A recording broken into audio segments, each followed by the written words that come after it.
Dr. Shivani Gupta is an Ayurveda health and wellness expert. She is the founder of Fusionary Formulas. She is a speaker and an author. Welcome to the show, Shivani. Thank you. Thanks for having me. Yeah, excited to have you on.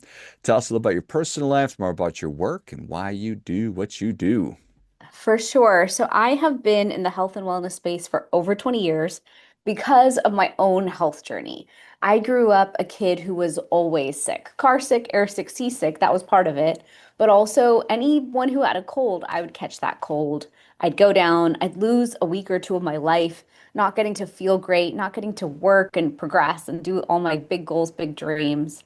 And so that led me to once when I was in India, I used to visit India every year to see my family and my grandparents and all. I would look around and I'd say, we're in this land of yoga and Ayurveda. What is this thing called Ayurveda? Can we go look at if it'll fix my health? And it did. And that turned me into the biggest super fan of it. So then I studied it, and that's led me to where I am now, which is how do I teach this incredible ancient wisdom that really highlights to us how to have a truly preventive lifestyle? It is oftentimes how we find our calling is through personal experience, right? Yeah. And I realized that I said Ayurveda and you said something totally different. So can you explain what that is?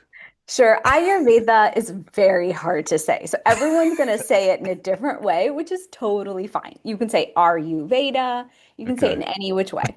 I honestly think that Ayurveda is so hard to say. It's why it's not well known or famous because, it's just too difficult. So I've actually taken some of its concepts and really simplified it to make it easier for people to understand. But basically, Ayurveda is this ancient wisdom from India that's over 5,000 years old. And Ayurveda means the science of life. So it's an understanding of how we can live our lives, bringing body, mind, and spirit into alignment. So the goal is not just, okay, we got to be physically fit, or we have to have our mental health so clear and on point, or we're only on the spirituality side and forsaking all the rest. It's really about how do we bring those things together? How do we bring in more wholeness? And how do we feel nourished and grounded? And really, the whole goal is that alignment for self, for spirit, for our own ability to connect with the divine wherever and however we believe in it. And so that's what I really love is it's a practice and it's a lifestyle that's really helping us find ourselves again, finding home. Well, it seems pretty common sense that I would want to pay attention and try to align all the different aspects of my life. But like people, we like to do things that are really, really hard instead. Yeah, true. More complicated, siloed. How do you think, why is that just people want to think that the solution to their problem needs to be more complicated than it is? And this is not to say that Ayurveda is not a complicated thing, or maybe it Sure. is. It is pretty complex. It's pretty large. The ancient texts really talked about surgery, every subspecialty of medicine. So the fact that all of that was covered thousands of years ago is interesting. But you bring up an interesting point. We do overcomplicate things. And in current modern medicine, Western medicine, allopathic medicine, we really silo everything. You have a problem, you're going to go to that specialist, that specialist. Like a lot of times people go down that line of seeing 20 specialists who put them on 20 different medications. And then they're wondering, God, I don't feel good. Somehow this didn't solve my Hmm. problem. And then they usually find an integrative health practitioner or someone like me, and they're like, I don't feel good. I don't know what to do. And it's like, well, if we take one big step back, why are we seeking solutions one by one through the silo? Why aren't we taking the biggest step back and saying, what's gotten me here? What's leading me here? Is it my eating? Is it my sleep? Is it my movement? I mean, it's a physical body. We kind of know at this point in time what are some of those key inputs that we have to do. I think the problem is we don't want to do them. We don't want to do anything that's uncomfortable. We don't want to do hard things. We want the easy solution. We want the easy pill. And so, my dream is for everyone to understand let's take a step back and look at life as rituals, as what are the habits? What are the mindsets we need to have around health? And once we've built those rituals and rhythms and circadian rhythms into our life, maybe we can make this easier. So you're willing to do it. Eating, sleeping, movement. Yes, those are all the problem right there. All together for sure. Yeah. And It's a big piece, a big, big piece. And I like the idea of looking at life as a ritual. We are creatures of habit, therefore we're the product of our habits. And I kind of think that people don't think that they have a lot of habits, but I think that you're in the habit of sleeping poorly. Sure. If you're in the habit of not eating well, you're in the habit of not moving. So these are Right. also habits. Correct. Correct. And we're used to living a very sedentary life. We're now at the point where we're putting walking pads under our desks and walking pads, all over the house. Why? Because we know we need to move more and we're not even willing to do it. So like I always am talking to so many of the women around me and so many clients, and I'm like, guys, we have to make it fun. We have to make it nourishing. It can't always be punishing. And if we can make it nourishing, I think we'd be willing to do it more. Nourishing versus punishing. I like that a lot. So how do I do that? Why don't we I think it's about bringing in the joy. So, for example, I'm in my 40s now, and self-care is not an option. I'm not allowed to say, okay, I'm not going to work out, I'm not going to walk, I'm not going to lift, I'm not going to yoga. These things have become not optional. And so at this point, if you can think of it as, okay, where can I build in walking, but make it fun? Well, for me, I walk in nature and I leave voice memos for all my favorite human beings. I check in with my mom or people I love. So I'll find ways to make the thing that could normally be boring, a walk for an hour, morning and evening for my circadian clock, could feel like a boring task, but you can also make it so nourishing and fulfilling. Another example is food. A lot of times with food, we get really mono in our diets. People are carnivore, people are vegan, people are really strict. I'm just gonna have salmon and salad every day forever. And instead of getting so mono and focused, let's open it up a little. Let's eat according to the circadian clock, circadian seasonal eating, variety for the gut microbiome. But that sounds like a lot of work. So a lot of times I'll try to just buy salads ready to go, or I'll make sure when I'm eating out, I eat more seasonal dishes, not the same thing all the time. So it's like, how do you bring joy into something? Maybe you cook with your kids on the weekend. For example, my sister's coming in town and she knows how to cook. So I'm like, you can teach me a new dish and then that'll be part of what we do. So like right now we're doing frittatas every week for me. High protein, easy, way to get in nourishment, but kind of learning from the people around you. I think we get so siloed in what we do, and we think of it as like, gosh, this is my grind, and I have to do all of this. But how do we bring more ritual in? Like, for example, my favorite self-care ritual is called Tea Time is Me Time. And I have tea like 5 times a day. And every time I pause to have tea, I know that for me, it's an anchor moment. I pause. You can call it a mindful moment, a meditative moment, but you can't chug your tea. So it's one of the few things that's going to cause you to pause, or it's your morning coffee. And you say, you know what? How am I doing today? I always ask myself some questions and I'm trying to tune into my intuition and ask it to give me those answers. How are you doing today? What do we need to change for this to be a good week? What needs to change today for today to be a good day? And my own intuition will give me great answers like, hey, you need to make more space today, or you didn't plan to eat today, or you need to call this person back. That's really important. Like your own intuition is calibrating constantly to you. And Ayurveda is just showing us all the different ways we can create enough space for our own intuition to be guiding us. That's what it is. We need enough space to be able to do these things because if I'm redlining and running from one thing to the other with my hair on fire, I'm not having time to find joy in any of these things. Yeah. But it doesn't take a lot to check in with yourself, say, how am I feeling today? What do I need more of or maybe less of? And how can I make what I'm going to do a little bit more fun? But if I don't have space, Yeah, it's true. It's very true. And so, even bringing ritual into our life and that richness can be really beautiful. So, for example, maybe in the morning, you think of it as, okay, I'm going to wake up and use a copper tongue scraper. That's an Ayurvedic ritual that we love to teach about. It's easy, it's inexpensive. Once you own a $10 copper tongue scraper, you'll own it for life. And you gently scrape the tongue 7 to 14 times. But that one self-care habit actually gives you 5 things. It's going to be detoxing to the body. It gets the gut awake and moving. We call that Agni or digestive fire. So I really love self-care rituals that are multitasking that do so much for us. But right after that, I always move to my morning hot lemon water, my aloe vera juice, just remembering that we can take the mornings and the evenings and really end cap our days in a way where we're building such strong ritual in there, such strong support for ourselves. At least the day starts well, at least the day ends well. And then you can start working inwards. Then you can start like, okay, lunchtime, I'm going to take a 15-minute walk after lunch. That's really beneficial. Or at 3:30, I call it high tea. 3:34, if I'm going to switch from work mode to go get the kids, I'll always pause. I'll have a cup of tea, make sure I've had a snack. I'm ready for what's coming next. And so really anchoring through the day, I think is very beneficial. That makes so much sense. And capping the day. So we have more control, certainly, over how we start our day and how we end it. And so start there because sometimes it is a little bit overwhelming to try to eat the whole elephant right at once. Absolutely.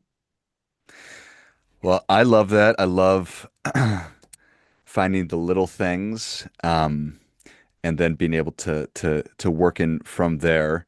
You mentioned a copper tongue scraper, which I'm going to go buy immediately after our time today, because that's the first time I've ever heard of it. How many Yeah. are there countless number of, is that a homeopathic remedy? Is that the wrong term? It's an Ayurvedic remedy, Yeah, there's so many beautiful integrative systems of health. Homeopathy is amazing. I always recommend it to families with young kids having issues because we're limited in what we can do for the little ones, but it's very beneficial for all ages. Medical massage, like any form of massage, can be very healing. Reiki, going to your chiropractor, acupuncture, traditional Chinese medicine, all of these systems have a lot of benefits. So I love all of them. Copper tongue scraper is an Ayurvedic concept that we teach because we teach that all the organs of the body, just like in reflexology, they're reflected on the bottom of your foot. In Ayurveda, we teach that they're reflected on the tongue. And so by scraping that tongue every day, you're actually gently scraping all the organs of the body. And then after tongue scraping, we teach about oil pulling, which is put a tablespoon or two of oil into your mouth, swish it around. It can be any organic food grade oil. And what you're doing is also collecting all that bacteria and all those toxins that accumulated overnight. And when you spit it out, make sure you spit it out in the trash, not your sink, shower, or toilet. You'll clog the pipes of the house. But it's a beautiful habit to start the day with to really clean and clear oral microbiome. And we know that oral microbiome is connected to your gut microbiome. And so the goal is how do we keep everything clean and clear and detoxed and healthy so that our body can stay the healthiest that it possibly can. which is the goal, I think, for most of us. So I appreciate that. So understanding how this is a 5,000-year-old practice, and around this one practice, there are so many different kinds of disciplines and practices and thinking and things that have been done. You're so passionate about it. How does that manifest for you? Your work is more specific. Yeah, I mean, for me, Ayurveda changed my whole life. I learned how to build an immune system of steel, and I have been able to maintain this immune system since my 20s. So I'm constantly calibrating to that. I feel like I have boundless energy, mental energy, physical energy can change day to day, season to season. Definitely 45 hit me hard, and I was like, okay, I've got to dig twice as deep into my Ayurvedic self-care kit and toolkit of health to really maintain that level of vibrancy that I want. But for me, I keep having bigger and bigger dreams. I have a book coming out with Hay House in February. I want to speak on bigger stages and keep sharing my message. So to me, Ayurveda is this profound system of health, but it's also a lifestyle. And once you learn how to live in rhythm with that lifestyle, you have kind of like a framework. So to me, I live within that framework. I wake up, I'm energized and happy. I know my evening rituals are going to gift me that profound, high quality, deep sleep that I want, that's rejuvenating and nourishing. And Ayurveda teaches us build a circadian clock. So anytime I'm burning the candle at both ends, anytime I find myself like working until 9, too close to bedtime, I'll realize, you know what? You know what you're doing wrong. You know why you're tired and feeling burnt out and you know just as easily how to bring it back. So I am my own work in progress. But what I love to see is when I work with my clients, a lot of times they'll say, Shivani, every night I'm doing my dry brushing. Every night I'm doing my full body oil massage. Look at my skin. Look at how I feel. I have no joint pain. Everything you're teaching works. And I'm like, oh my gosh, This is awesome. So to me, it impacts me. And then I get like 10 times happier when I see a woman who's like, yeah, it works completely. I'm like, okay, good. It's not just me. All my clients are happy. All the people in my programs are happy. And then I've been in the world of turmeric for about a decade now. I did my PhD on turmeric, so I'm pretty obsessed with turmeric. And it's been really cool to see what potent turmeric can do in people's lives as well. But what I learned was people really do want that pill for a problem. And so once I realized, okay, I can really impact with turmeric, but what I want people to understand is the lifestyle. So that's why I now teach both. Like you have to sleep well if you want to clear inflammation. It's not just the turmeric piece. So fine, take the pill, but that's just the starting point. Exactly. Exactly. Get the help you need. We're living in a time where we don't want to be in pain. We don't want to be uncomfortable. We don't want to be held back. I don't want to be held back from working out, walking, lifting. I don't want anything to hold my energy back or my mobility and flexibility back. But it's so important we remember not to just take the Band-Aid in a sense, the solution that gives us the benefit and forget that there was a root cause. And we need to chase that root cause issue as well. Right. Which is that difficult thing that we were talking about earlier that we human beings like to resist doing. So, Yeah, we do. We do. It's much easier. And I watch my own behavior as a human and I'm like, really? You think it can be iPhone till bedtime? You know better. Like drop the habit again. You can't do Instagram till 9:30. It has to be reading a book. And so even I myself have to remember, like you committed to sleeping well for a reason. You can't just cheat on this. I imagine, it that addition and subtraction play into this because if I'm in the habit of going through a drive-through every day, then that's going to be crushing everything about my body and probably my spirit, my soul, and everything else. So removing that behavior is probably extremely additive, but then there are things I need to add into my diet, like potentially turmeric, or just I don't get the nutrients a lot of the time from our food like we used to. Right. No, it's very true. I mean, I I forget that anyone even goes through a drive-through because Right. everyone around me is so conscious. Like that's who I spend time with. But yes, it happens. I mean, I was a Taco Bell loving, what is it called now? Dr. Pepper drinking human, big red gum eating way back in the day.